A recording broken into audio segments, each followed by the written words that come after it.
We all think we know the Ten Commandments. But what if we've been looking at them all wrong for, well, centuries?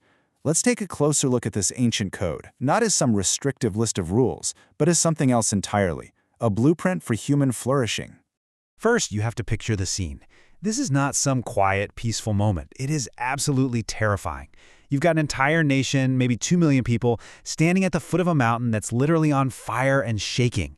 And out of this chaos, this thunder, God speaks. 10 foundational statements spoken directly to every single person there. So how do we usually see these statements? Well, basically as a list of don'ts, right? Don't do this, don't do that.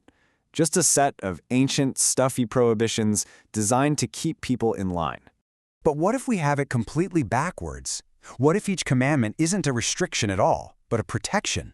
Think of it like a shield, guarding something so vital to life that it had to be defended right from the very start of this new nation.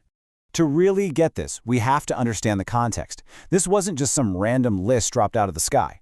It was the actual blueprint for a brand new kind of society given to a very specific group of people at a very specific moment in their history.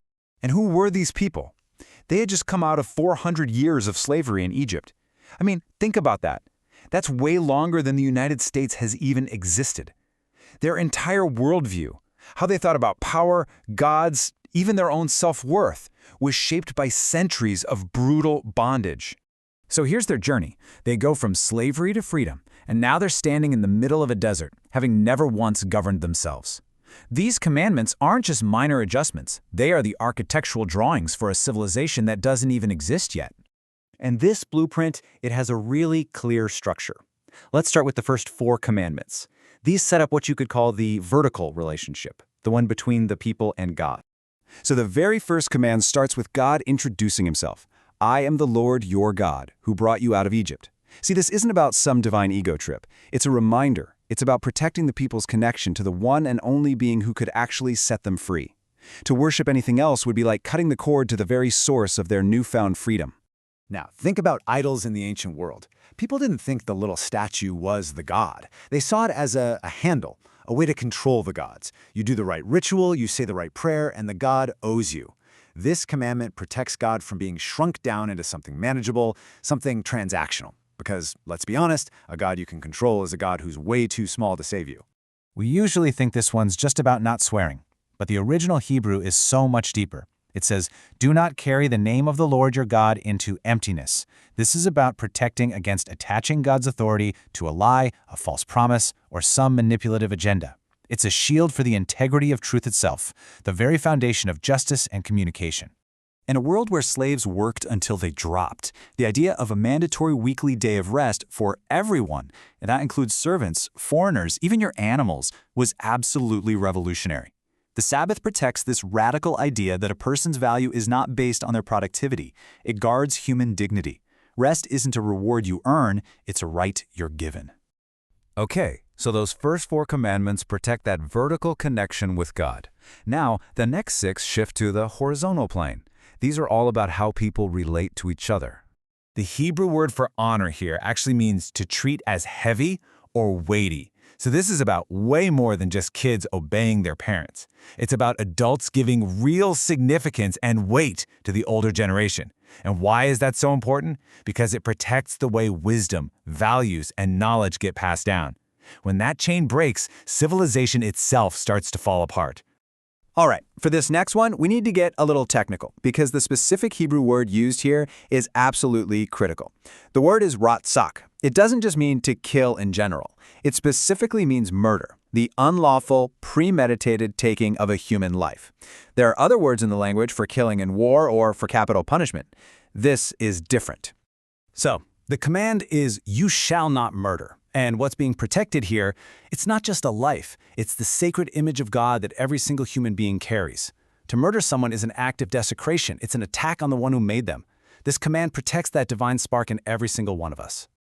This commandment is a huge deal when you compare it to other ancient cultures. For many of them, adultery was just a property crime against the husband. But here, it's about protecting covenant. Marriage is the most fundamental human promise. If that oath can't be trusted, then what agreement is secure? This commandment is guarding the very idea of trust. This goes so much deeper than just property. See, when you steal something from someone, you don't just take an object. You literally erase the hours of their life that they invested to get it. It's a form of time theft. So this commandment protects the dignity of human labor and the very motivation we have to create and to build. Now, this one is specifically about lying in a court of law. In a world with no DNA evidence or forensics, witness testimony was everything. One false witness could completely destroy an innocent person. This commandment protects the entire legal system. Without it, the innocent have no shield against the powerful, and real justice becomes impossible. And the final command does something no other ancient law code even tried to do. It legislates our inner world. It gets to the root cause.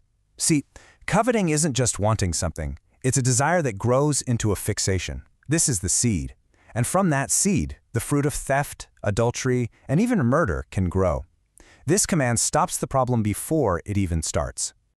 So when we finally step back and look at all 10 of these protections together, a stunningly simple and elegant design just snaps into focus. The structure is just perfectly balanced. The first 4 commandments are all about protecting our vertical relationship, our relationship with God. And the next 6, they protect our horizontal relationships with each other. It all boils down to 2 simple things: loving God and loving people. And what's amazing is that centuries later, when Jesus was asked what the single greatest commandment was, this is what he said. He wasn't replacing the 10 commandments, he was simply revealing the core architectural principle that had been embedded in their design from the very beginning. And all of this brings us to what might be the most important takeaway of all. For so long, we've seen the commandments as a cage, a list of restrictive rules you have to follow perfectly to somehow earn your way to freedom or God's favor. But the reality is, they're a shield. These were given to a people who were already free, as protections for how to live well in that freedom. Think of it like this. Grace came first. The rescue from Egypt happened before a single rule was given. So the law wasn't a ladder you had to climb to earn freedom. It was the blueprint for how to live well inside the beautiful house that grace had already built for you. Every single don't on this list is actually a wall built around something precious: freedom, truth, dignity, family, life, trust, justice. They are a shield for everything that allows humanity to truly flourish. And that leaves us with a final question to think about. What in your own life is so precious that it's worth protecting with a shield?